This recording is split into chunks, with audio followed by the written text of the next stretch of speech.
Well, this is different. I will say the first thing out of my mouth is this is not our typical Moviegoers Society podcast. This is a little I don't know, some blockbuster money came our way. I don't know. Some big budget. No big budget here. Some creativity came our way. And this is a new live version of the Moviegoer Society. So first off, hello citizens of Nerdtropolis. Welcome to the Moviegoer Society Podcast live. Brought to you by Nerdtropolis, obviously. This is super exciting. I'm your host, Sean Tajper, the mayor of Nerdtropolis. I'm sure many of you have been keeping up with us with this great adventure. And I am joined once again with my co-host, Drew Bunhausen, the professional media and movie mastermind. Hello to the new age of Nerdtropolis and the Moviegoer Society. Hey, always up for changes. We do kind of record this as if it's live. Most times we do it anyway.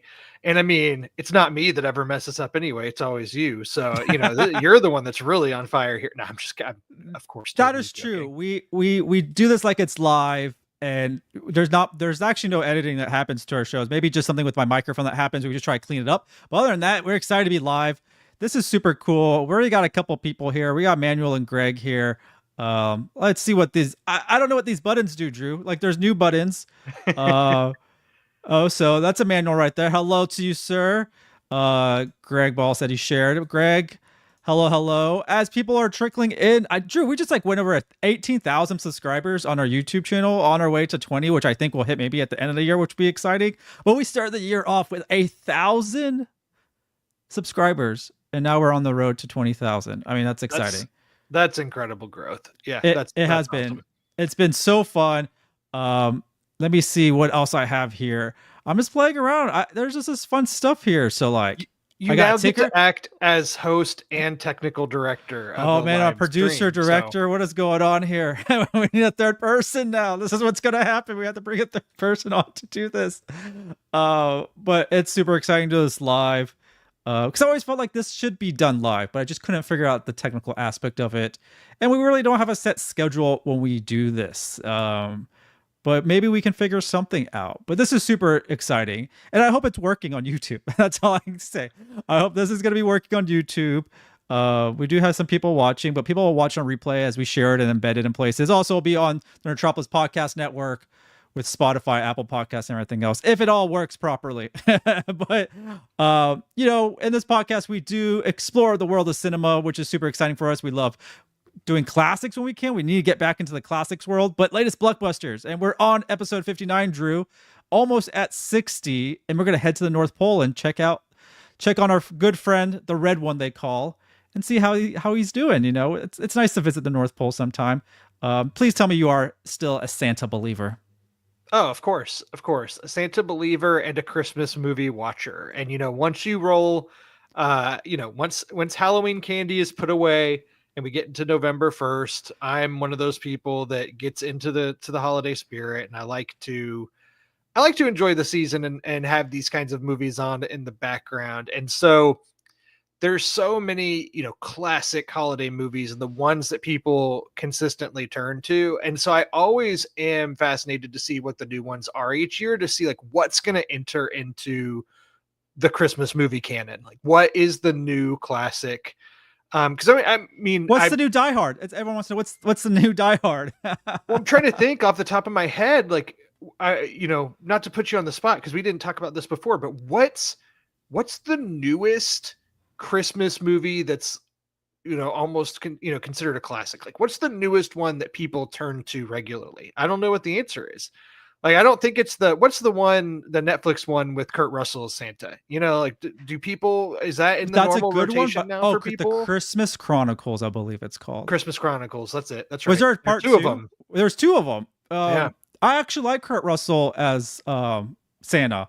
I love it when people fit the Santa mold, which I think is very difficult. When you see someone play Santa, it's just more than the look, it's the embodiment, it's everything. There's different versions of Santa in cinema. I mean, The Miracle on 34th Street, I think, is the most textbook best example of what Santa should be. But to be honest, I just watched The Santa Claus which just celebrated what it's 20. Is that technically 30th anniversary? 30th. 30th. Yeah, it came out in the 90s. And Tim Allen is a great Santa Claus, like to my surprise. And that's He's been playing Santa Claus for 30 years now. And his Santa Claus is very different, but he embodies it very well. And that story is so great where, Santa Claus gets replaced for whatever reason, multiple generations and stuff like that. That's another favorite Santa of mine. Do you have a favorite Santa in TV or film? Well, I wasn't expecting you to ask a favorite Santa. I was expecting you to ask a favorite holiday movie. Because like Elf is the movie that I feel like I remember watching in the theater and immediately thinking this has entered, the pantheon of Christmas movies. Like this is now a regularly scheduled viewing each year. And the Santa is good in that, but I don't know if I'm ranking it amongst the top Santas. Miracle on 34th Street's a good one, as you mentioned. I mean, there's Ed Asner that plays it in Elf. Yeah, yep. No, I mean, I brought up this list of like people that played Santa and just anything could be anything. I'm trying to just look who else. I mean, Bryan Cranston voiced Santa. I mean, everyone's played Santa. I feel like even Peter Cullen has voiced Santa. Even James Earl Jones played Santa in Recess Christmas Miracle on 3rd Street.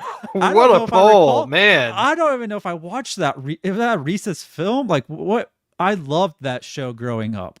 Like that's all I can say. Like I need to go find that episode. John Goodman has voiced it many times. I mean, there's a big list on here. Kevin James Kevin James was Santa, of course. Elmo's Christmas Countdown.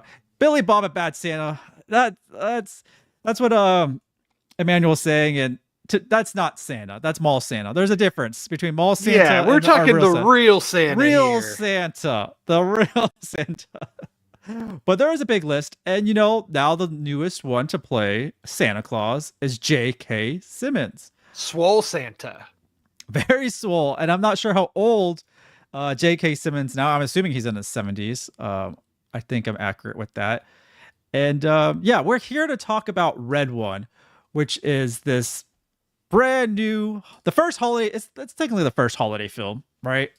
69 years old, J.K. Simmons. 69, so on peak of 70. Not quite 70 yet. Well, he always looked a little older, especially he was our J. Jonasson and yeah, that's the only way I see him now. I just remember, wasn't it when he was cast as Commissioner Gordon in the Justice League movie that is when he started to show off that he was getting swole, and then that kind of got cut out. We never really got to see that to its full potential. I'm glad that he's just kept that on and that now he can be swole Santa. Like he's just like, how can we utilize J.K. Simmons and his buff body? Like, make him buff Santa. That wouldn't have been at the top of my list, but I'm here for it. I am here for it, and this is a rare opportunity that Drew and I got to watch a movie together. It's been a while, I feel like. And we saw the Red One in IMAX. I was excited we got the chance to watch in IMAX. I think anything should be really watched in IMAX. It's a much better. I feel like movie theater screens are getting smaller in general, or they just shove big movies into the smaller screens. And I was like, give me your biggest theater, please, and put on this film for me. So I was excited to catch this in IMAX. Before we dive into Red One, I'm going to throw some questions out there too. Maybe if anyone jumps in and hears these things can give us some of their answers. But, Q&A we can do is favorite unconventional Christmas movie out there. I guess Die Hard technically is one. And if you could have any two stars team up for a holiday action movie, who would you choose? So that's one we can revisit towards the end, because in Red One, we have The Rock, Dwayne Johnson, and Chris Evans teaming up for the Red One. A movie from the director of Jumanji, correct? He did the previous two films. Both Jumanji movies, yeah. And one of the writers is Chris Morgan, who did the Furious 7, Hobbs and Shaw, Fast and Furious 6. So very interesting reunion for The Rock to bring out the Red One, which is about Santa Claus, played by J.K. Simmons, being kidnapped. And The Rock, I keep calling him The Rock. I can't call him Dwayne Johnson. We're wrestling people here. We got to call him The Rock, I guess, forever. Old habits die hard. You're good. Oh, it's so hard. But he plays the head of security at the North Pole, a.k.a. Elf. Do you recall what Elf stood for in the movie? I totally forgot already. Emergency something. No, I can't remember. It basically was a fancy way of saying security detail. But what was the joke version of Elf that was like, there was a joke version of what Elf stood for just because he was like because he's bigger and stronger or whatever it is. But The Rock teams up with Chris Evans' character, who is like a IT tech hacker bounty. Yeah, he's hunter. a hacker. Yeah, and they have to save Christmas. This is really a really unique holiday adventure, I must say. What do you think when you first saw the trailer for this? And let me see if I can even pull up the trailer. Let me see if I can pull up something as we talk about this. That'd be interesting to see how this works out. Oh, look at that. MC, there it goes. Yeah, there it goes. This is the trailer, and we're just playing a little bit of it. But what did you think when you first saw it, and you saw Chris Evans and The Rock was going to be teaming up for a holiday film? Well, first thing, I follow The Rock on social media, and he's, very active poster. And I feel like because of that, you hear about the movies he's doing far in advance because he'll actively be posting as he's filming things. So I feel like I'd heard about Red One forever ago. So when the trailer finally came out, I'm like, okay, let's see what this is. And I actually thought the trailer looked kind of fun. It looked silly, but I think it pretty accurately. But look at the North Pole. I thought the North Pole was really cool, and there's J.K. Simmons Santa, and there's Lucy Liu. We forgot to mention, but yeah, keep going. Go ahead. I just wanted to pop in and say that. Yeah, it's like it's everybody playing the best version of themselves, right? Like The Rock knows how to show himself on screen. He's Santa's bodyguard, where he can be like lovable, but also a badass. And then you've got Chris Evans, who of course played Captain America for forever, but now a lot of his roles, he does kind of play like the smarmy guy, and who's got a good heart, but that Boston accent was coming out too during this movie, which I love because no one remembers he's from Boston and he's got some grit to himself. I think he just, after playing the ultimate good guy, is interested in playing some bad boys, and sometimes he is the bad guy, in things like Knives Out and what's the other one he's in? The Gray Man. He played the bad go guy further in that back movie.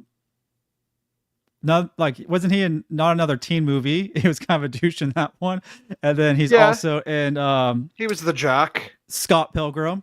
Oh, here we got our answer for Elf from Emmanuel. Enforcement, logistics, and fortification. What was I want to know what the joke version of it though too. Like he was like, to you, Elf means so and so. Yeah, right? It was. I can't remember. Basically, something about him being annoyed or being a threat or something of the sort. I've only seen the movie once. I'm not less than 24 hours removed from it, so I don't have it all memorized yet. This movie throws a lot at you, so it is kind of hard to retain specific things. Yeah, so it is a unique holiday action adventure. Really an interesting take on Christmas that I was very relatable. Learning how adults could become, and especially at this time of age, how people can become. And, the world has changed. And we're in Texas, so we have a lot more Southern hospitality out here. But I feel like most of the world has let go of a lot of their manners, a lot of stuff, and, how they treat people. I think we've forgotten how to treat people and just how to be a better version of ourselves out there. So I really like that this tackles that. It's really the main thing is like, a lot of people are on the naughty list more than they should be. I think there's more people on the naughty list than the nice list, and it's just wild. There is some things I want to tackle. I think we can go through the good and then go through some of the bad, and then they're overall. But there was one person I forgot to mention. Lucy Liu is also in here, but also our villain. First off, Bonnie Hunt as Mrs. Claus. Yeah, perfection. Good Mrs. Claus. What greatness. After seeing her be Mrs. Claus, I said, just give us J.K. Simmons and Bonnie Hunt and give us something. I don't need anyone else. I just want more Christmas shows, especially loving the Santa Claus franchise and then the Santa Clauses or whatever that the Disney Plus show is. I just need more festive stuff. I love Christmas. It's my top holiday. We don't get snow out here. I need something to feel festive with, and the more stuff we can do. But Sabrina, the witch, is in here. Kiernan Shipka. Mm-hmm. Yes, she plays this witch ogre, and I like seeing her and stuff because I feel like after her time as Sabrina, she kind of went away. She did the movie Totally Killer. She was great in, and I'm glad that she got a pretty big role. I think this is her first like major big role in a film. I liked her a lot in Totally Killer, which we had both watched, and then when she was in Twisters at the Oh, I beginning, because forgot. See, she had a small role in Twisters. she does, and when she first showed up, I was like, "Oh, great, Kiernan Shipka's in this, like, good for her." And then that doesn't last, so I was kind of disappointed by that. And so, yeah, she is the villain of this film. Yeah, and she's really great. But I think we can Can't dive. say her name though. Don't say her name. Just say that she plays the villain, but don't say the villain's name. Oh, that's right. That is very true. It's kind of like Beetlejuice, I guess. So let's go through some of the good, I believe. I think first off, The Rock and Chris Evans chemistry, pretty darn solid, huh? I must say. I mean, they pretty work well together. That's the first time they've worked together, which I'm surprised. I believe. I don't think they've done anything together, but they really are a fun dynamic duo, and they do bring energy, and they're very like polar opposites. But I can't believe these two stars have never worked together. So, do you think this really worked to bring them two together for this Christmas movie? Because I thought they pulled it off pretty well together. Yes, I thought they did have chemistry. Like their banter back and forth is really what the movie's built upon. Other than all the crazy mythological silliness that's happening in it. I just like that these are actors that know their brand pretty well and know how to be utilized the right way, and so I feel like they're in the right role for themselves, right? I kind of touched on this earlier when talking about them, but yeah, I feel like the chemistry's good. They know how to hold the screen, like their charisma and everything is great, and even some of the action scenes I thought were kind, nothing blew me away as far as action scenes. Like there's not anything really new that's done, but most stuff is pretty solid. I think back to the scene where Chris Evans' character is initially captured and brought to, it is made aware of everything that's going on. Like that scene was a fun scene. There's some decent action. So A lot of CG. Yeah, I'm gonna do this. I think we're getting into some spoiler territory. I think. So I'm just gonna put this right here. I'll try not to I don't know. spoil it. I feel like we have to a little bit because we're gonna get into some other characters. In regards to Chris Evans' character, he's a fighter, is which I like. Like he was not sitting back when he got captured in the beginning.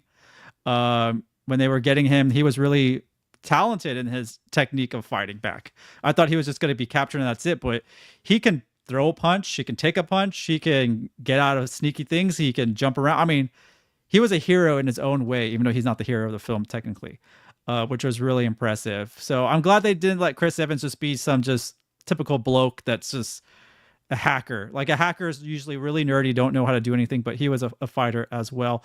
What did you think about this subplot surrounding his son? Did you like that part? Meh.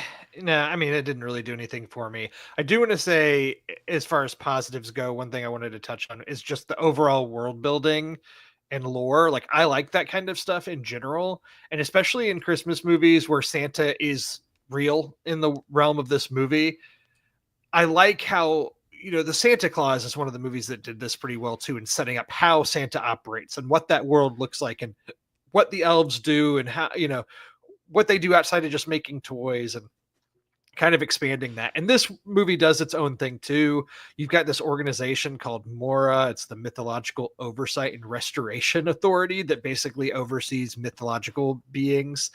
And so that means that in this world, the world of this film, it's not just Santa that's around. You can assume that the Easter Bunny and I mean, they had the headless horseman. The Tooth Fairy. Just think about Nightmare Before Christmas and all those mythological creatures that we saw in those. Like this is pretty much as close to the live action, not version, because it's poking at Nightmare Before Christmas and like the world that they built in there.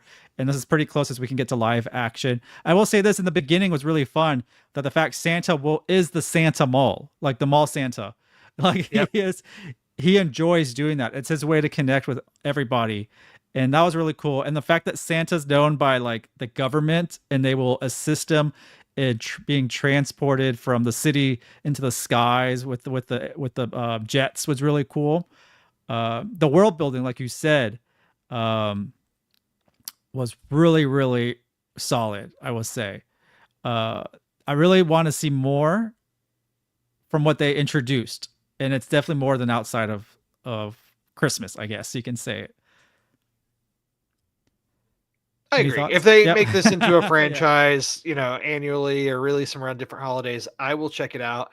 I'm interested to see how this movie does in the long run. It had a pretty big budget and it's coming out a week before there's supposed to be a huge box office brawl, between Wicked and Gladiator 2 and then Moana 2 coming right after that. So I don't know. We'll have to see what kind of legs this has going into the holidays, but I mean, usually The Rock is a draw, but we've seen that slipping a little bit in recent years, maybe just because of overexposure, but we'll see. Emmanuel says Mora leaves the door open for a franchise route if they decide to make more. You have Lucy Liu at the head of this organization. You don't bring her in. She's underutilized, first of all, in this movie, but you don't set her up as this, there's potential to keep her around to lead this kind of new franchise if they want to kind of go in that direction, which is super exciting. I would like to see more of that. It's almost like the MonsterVerse, for the Godzilla world, right? They kind of created like that Monarch organization. So really interesting where they got those stories. So yeah, exciting North Pole, awesome world building. That's part of the good. I kind of want to jump into. We said Santa Mrs. Claus, awesome, love that. Let's talk about the villain. I dig. There's a couple of ways you can look at the villain. One's not really the true villain, but we have a villainous character at the same time. But Karen Shipka, I like her in this role.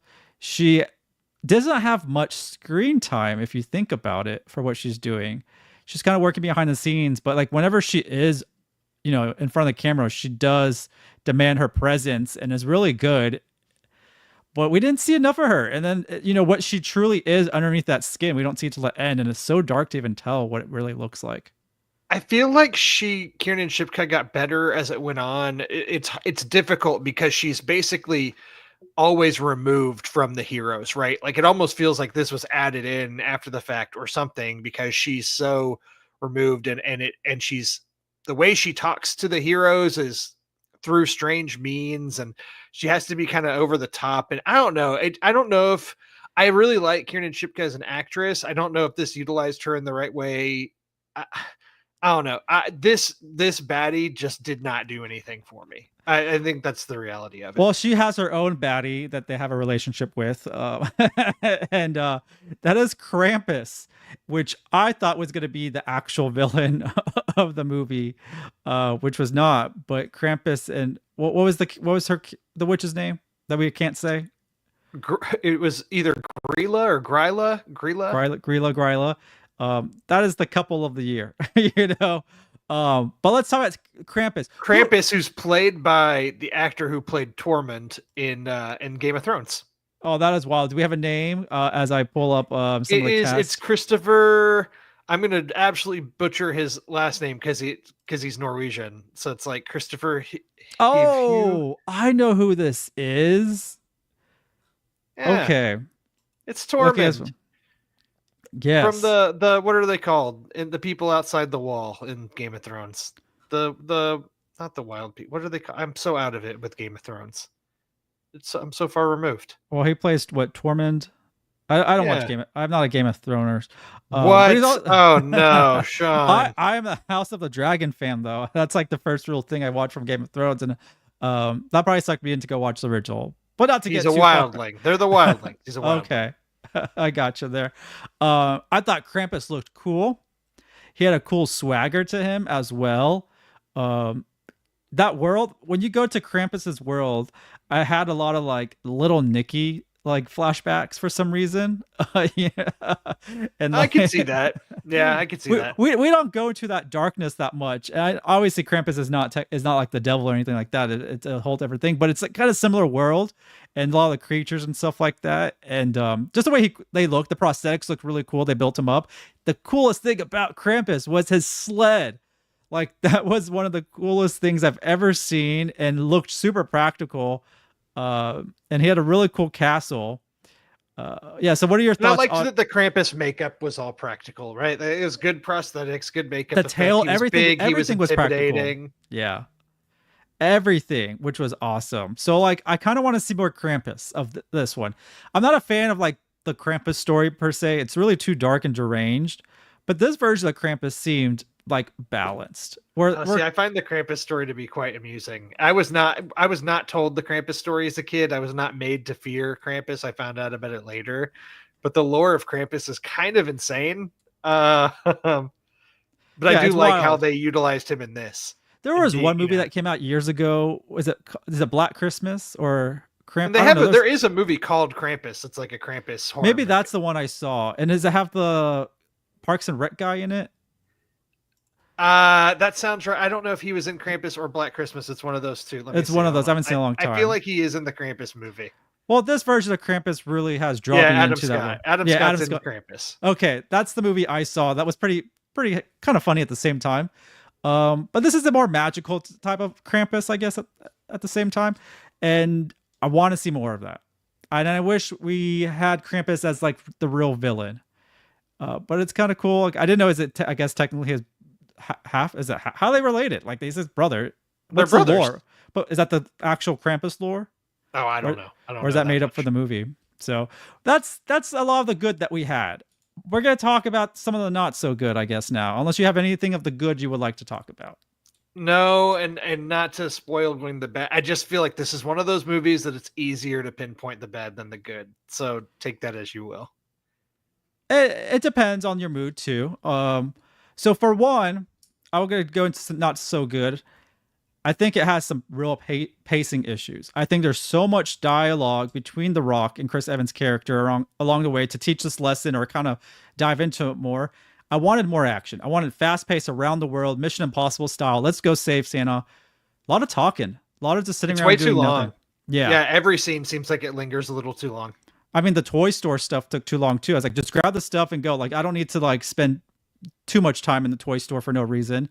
The beach scene kind of took too long trying to find a Nick Kroll character, which was kind of disappointing. He was not a real threat, and I love Nick Kroll. I don't need to see him in everything. He just makes things. He's a big comic comedian type guy, and every time I see him, I was like, that kind of just lowers the bar for me. But I am a big fan of his. He overacts at times too, and it gets a little too silly. Talk about people who know their brand. Like he's doing the Nick Kroll thing for better or for worse. Yes. And for this movie, I thought we could have had someone else, especially for the character he's playing. He's supposed to be playing like a big time broker, bad person, but like he's not scary at all in any aspect of it. It's too silly. So that was kind of a fail on that. But the beach scene too was a lot of fun, but like what? Too long. The battle with these icemen, snowmen. It's just It was just a lot of like anytime with a missing person kind of story. It's like go to point A, get some sort of information or lead. Go to point B, get the next information or lead. Go to point C, and it's just kind of a go, ba-boom, ba-boom, ba-boom, go from one thing to the next. Yeah, but the it's the characters and like they have the elves, they have the snowmen, they had a bunch of creatures. The polar bear, his name was if anyone remembers the Agent name. Garcia. Yes, I call him the Coca-Cola bear. If that was the Coca-Cola bear, that would be a funny tie-in and a good product placement for that film. I wanted to see more of him. We do it towards the end, but a lot of the creatures that we saw, I wasn't really keen on the design. It's a big budget movie. What, 250? I know Chris Evans and The Rock have a decent payday, but I feel like a lot of it went into the effects, some of the stunts and everything else, and it was just a cheap designs of some of the characters. What do you think about that? No, I agree. And it's one of those things like there were some cool practical things, like we talked about Krampus and some of the things in the Krampus set. But there's a lot of parts of the movie that really just feels like they're walking around in a green screen and doesn't feel like they're in a real place at all. At the beginning, when they're, in the city and things, it felt that way. But as it goes on, it gets really dark. Like a lot of the movie takes place in the dark. I just some of the visuals were just a little too dark and bland and with bad pacing. It's not the best mix. Yeah, the CGI issues iffy, like the elves, trolls, whatever you want to call them. There's a bunch of other creatures too. Just look like something we would have seen like in 2005 or 2006. Yeah, But because you it was weird because like you have the elves, right? I guess you have this organization that's called Elf, but then there are elves that were CG creatures that looked kind of strange. it's like an elf doesn't have to look like a hybrid troll, and you can Right. make That's what them I thought at first too. I'm people. like, oh, are elves people of all shapes and sizes? But then there are elves because at the end they're like helping replace Christmas lights and things like that. Not to get too far into the spoilers, but and then there are trolls. We are introduced to trolls in the movie too, which is a joke on internet trolls, which was low hanging fruit, but I actually appreciated it at the time. Well, it's like also what is the Rock in here? Like is he a human? Like Now, that's he's been alive for hundreds of years, so so I there's a mean, whole backstory that we didn't really get, which I wish we got more of. yeah, That's there's some questions of these people, the people in the North Pole that look like humans but live for extended time. Were they once humans and then brought into this world? They're essentially given, everlasting life, or are you built when you're born in the North Pole? You're built on you're born under natural, not natural.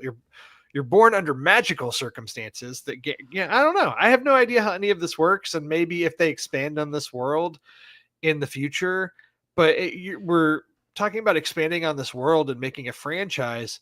The thing that's weird about this, and it's what you and I talked about in person a little bit after the movie, but one of the things that is kind of a negative in this movie, and maybe this is what you were saving a little bit, but is the actual tone and who this movie is aimed at, because when you're first watching it, you're like, oh, this is a family friendly Christmas movie. I mean, you got Cool. Captain America and The Rock, right? You would think it's going to bring all the children in the world to watch this film.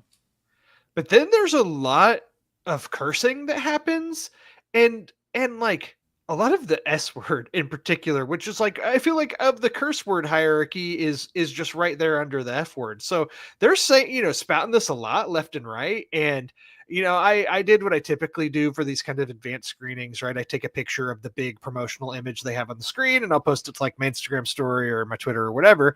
And I had some people reach out to me on Instagram and say like, hey, what do you think of this movie? And it's people who I know that have kids and they're looking to get my opinion of it because they want to take their kids to go see it. And I had to be honest with them. I'm like, it had some fun moments, but like there is a lot of cursing in it. And if you don't want your kids to be subjected to that, then this isn't really a movie to take, your kids under 10. Essentially, it depends on how mature they are, I guess. I mean, and this is a PG-13 movie, so that's worth noting. Not that But that usually usually stops PG-13 people. movies are usually based on, I would think, based on the action and maybe some horrifying things with Krampus, Right. not really language per se. Because some of that language, and there is technically a close F bomb as a joke, a Yeah. close one, but it's funny. Like if they didn't have the other words in there and they had that one, I'm like, that's hilarious. But I feel like a lot of the cursing, and we're not prudes here at all. We're not clean language people Right. here. For a Christmas movie, I just found it shocking. I just feel like not even the what is it called? The old school Christmas movie, the National Lampoon one. What is it called? Christmas Vacation, Mm-hmm. which is I think is it rated R or something? I was like, they're not like cursing and dropping a lot of this stuff for no reason when they're cursing. But I feel like in this movie, which is supposed to be for kids, is just dropping some crazy language. A lot of racy scenes too on the beach, which I was like, not for little kids. Of some of the beach goers and how they were dressed. I thought some of those scenes were not for little kids as well. So I was just very taken back. It's a holiday Yeah, movie. It's it's supposed to make like you you feel said, good. like some of my favorite movies of all time are extremely crude, but just in this, when you're kind of expecting a family friendly Christmas movie, it took me back a little bit, and it just makes it different for how you approach it or how you recommend it to people. And so I think there could be parents that take their younger children to see this movie because they're like, oh, it's The Rock and it's Captain America and Santa, and oh, this is going to be fun. And then like there's some language in it, and if parents have a problem with that, they might leave not And we say some, pleased. I'm going to say it's more than just some because it stood out to me. I've never been into a movie where the language bothered me. I was just bothered by a Christmas holiday movie. And correct me, does The Rock do much? Does some cursing as well? He does. Oh He yeah, he does, definitely and which is does. strange. You're Santa's bodyguard. You're Santa's right. Like you should be a clean cut boy. You know, when you're playing Santa's like right hand man. There has to be some type of we don't curse here. Or we don't have colorful language. So it's like a different version of this Christmas Santa world that I've never seen before. I mean, we've seen it in a Bad Santa. That's different. But when it came to between The Rock and Chris Evans, this I don't know. It's kind of disappointing. Well, And and you touched on this a little bit as far as the writer of the movie, Chris Morgan, who has written a lot of like the Fast and the Furious movies and Wanted. I see as a writer credit, and it did some producing on movies like the Tom Cruise Mummy movie and Bird Box and different things. And this movie absolutely feels like it was written by somebody that's written Fast and Furious movies or like somebody who's trying to build a shared universe, like an MCU, like somebody that has watched a lot of Marvel movies, is really into the Fast and Furious movies, trying to make a holiday, family friendly film, but they just can't quite get away from the more teen aimed or adult humor. And the thing is with this is like, I don't know if teens are going to think this is, or from the outset are going to think like, no, that I'm too old for that, but then really like it's who this is being aimed at. So yeah, it's just kids that are teenagers don't run to watch Santa movies. yeah, it seems like a big marketing challenge. Yeah, I still go watch anything Santa related because I love Santa. But yeah, it's going to be an interesting thing to see of who the target audience is going to be. I wonder what the feedback's going to be. I feel like a lot of parents might be a little angry when they come out with their kids that are super young to see a Santa movie and see that much cursing and some beachgoers dressed really scandalous at times. And other than that, it's a really fun movie. It's a fun action film. It's Chris Evans. It's The Rock. It's J.K. Simmons. Here Marie Jo has given us. That's disappointing that it has that much cursing. The fun of Christmas movie is all the festive alternatives, like the son of a nutcracker. Exactly. Yeah. Like that's the kind of humor that works well that the adults can laugh at and kids. There wasn't much wittiness in this film if you think about it. There was a few, but they could have been wittier. And this is a good example that Marie brought. Like, just be like, The Rock should have said, we don't curse here. And then Chris Evans' character has to come up with ways to say that word in different ways. And that would have been fun and probably would have been added more to the film, to have some fun alternate words. It's just a movie that it's kind of a classic trying to have its cake and eat it too. Like it's trying to be aimed at families, but it's also trying to be this kind of MCU or Fast and the Furious franchise, but of holiday spirit, right? Of like trying to make this expansive universe that you can make a franchise out of. And so you want to be, you want to gear it towards some of the older crowd, but it makes this movie kind of strange from approachability standpoint as far as who this is really aimed for and what the tone is they were going for. As far as that goes, it fits in alongside all those kind of franchises, but is like a more bland entry. I feel like it is fun to have the holiday stuff. I like the characters in it. It just didn't do anything that blew me away, but it's like you said, we got to see it in IMAX. I had a good time. I just don't know, like, will this be in the holiday rotation for you, Sean? Like, will you revisit this in the future? It's unique, but it's not the perfect addition to holiday movies. I want to be adding Red One really to it. If they go into like the whole Mora thing, I'd be actually more intrigued with that, to be honest, and see what they do with that. I kind of want to jump holidays with that because they did open the door with something really, really cool. And I liked it as it said adults lose their inner child.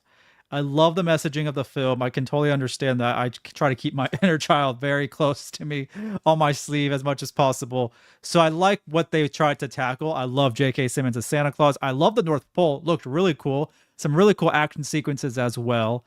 And it has The Rock. So I was happy with it. But in general, I would not. You have little ones. I do not. I told you, I was like, if I had one, I wouldn't bring them to this. This is definitely for a 10 and up crowd. And it's kind of sad because I know little kids love Santa. They love Captain America and they love The Rock and a lot of things. and they don't get to enjoy this right now. So that's only just the disappointing stuff about it.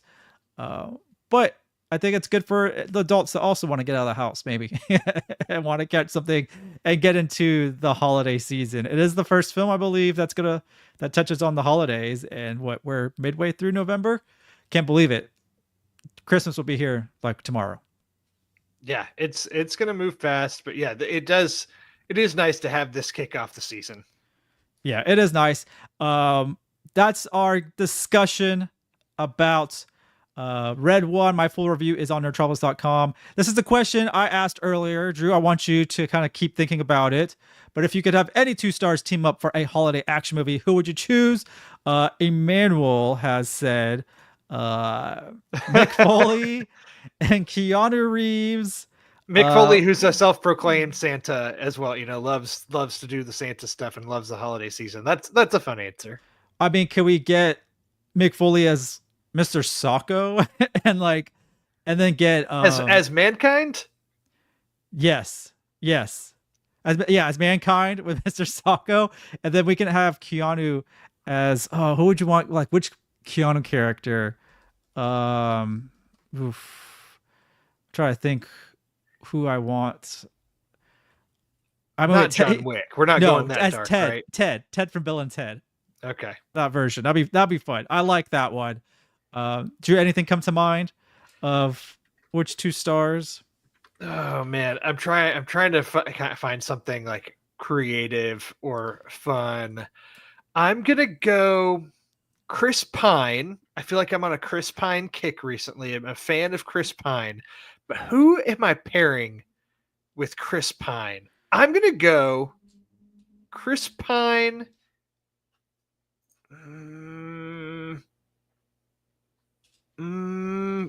What's why is his name escaping me? Denzel's son. What's his name? Which one? John David Washington. John David. Okay, that one. Okay.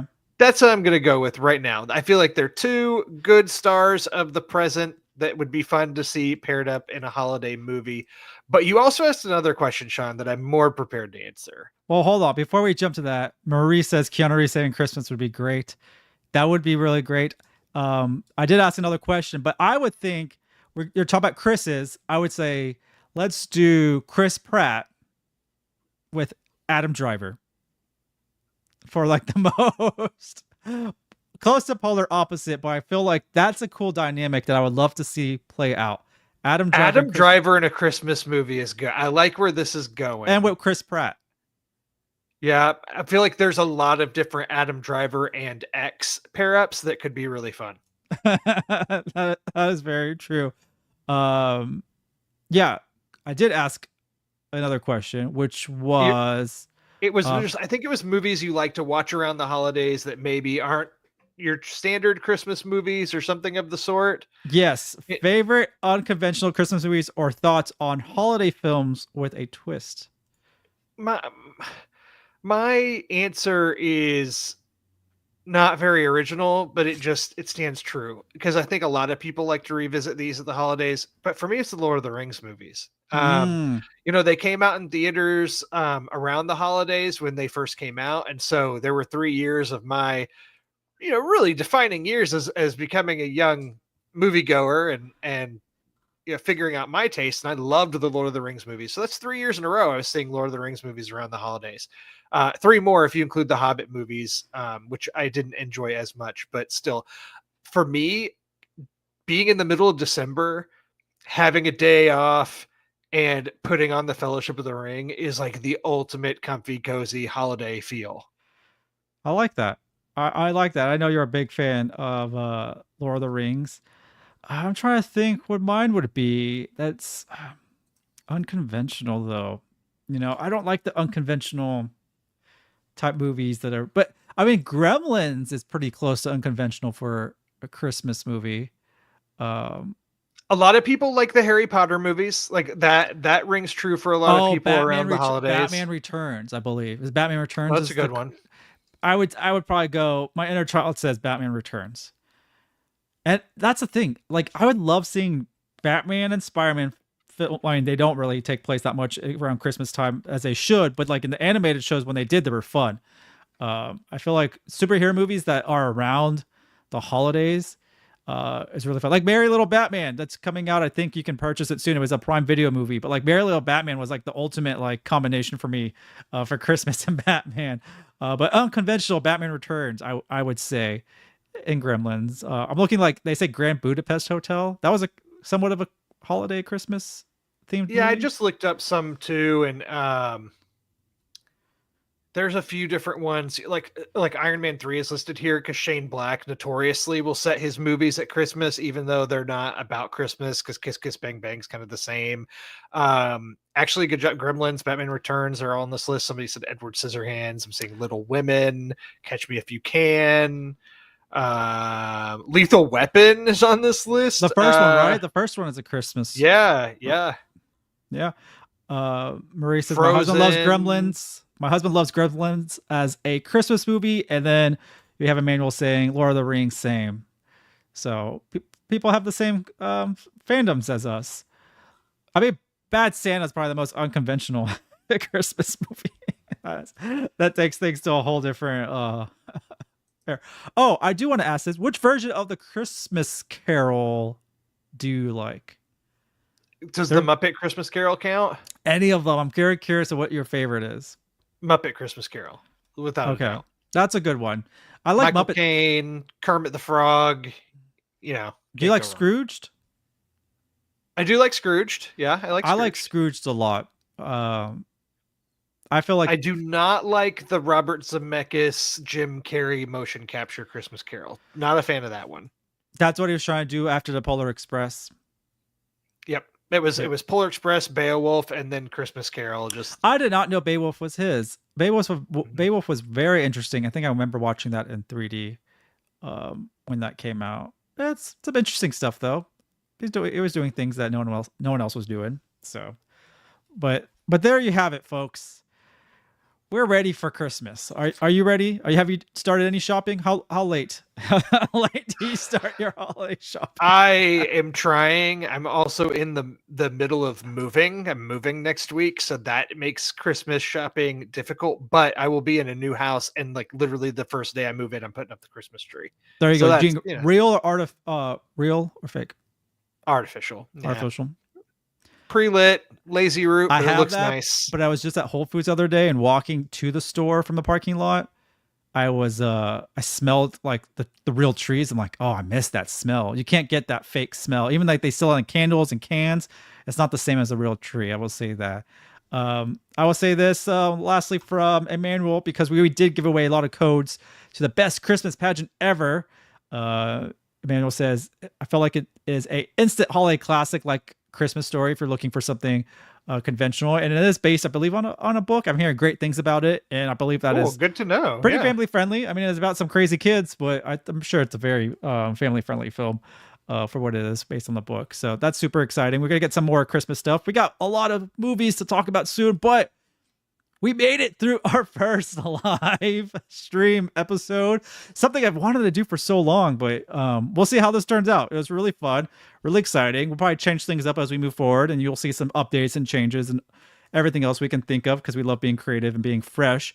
But also, do follow us on all the social media platforms that we have going on. You can follow me at Sean Taj. You can follow Drew Manhausen at Drew Manhausen.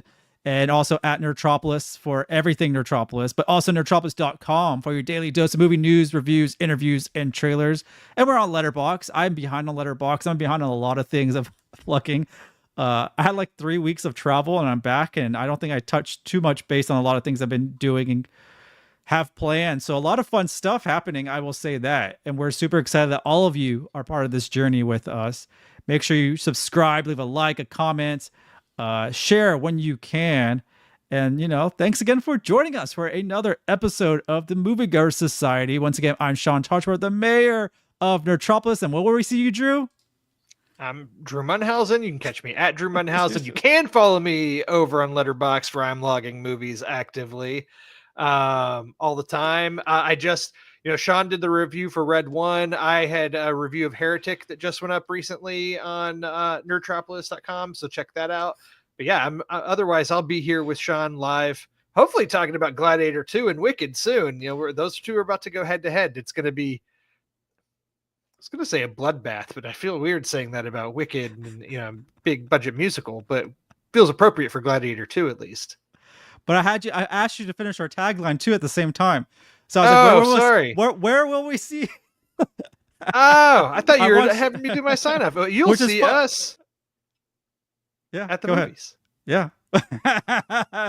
Drew has never said that until now. That was his first time doing that. That's true. I'm not. It threw me off. So I thought you were just so handing it off to me. Yes. I can't believe you would let me do that in the first live show. I love it. That's how we work. Yes, we will see you at the movies. Thank you all for tuning in.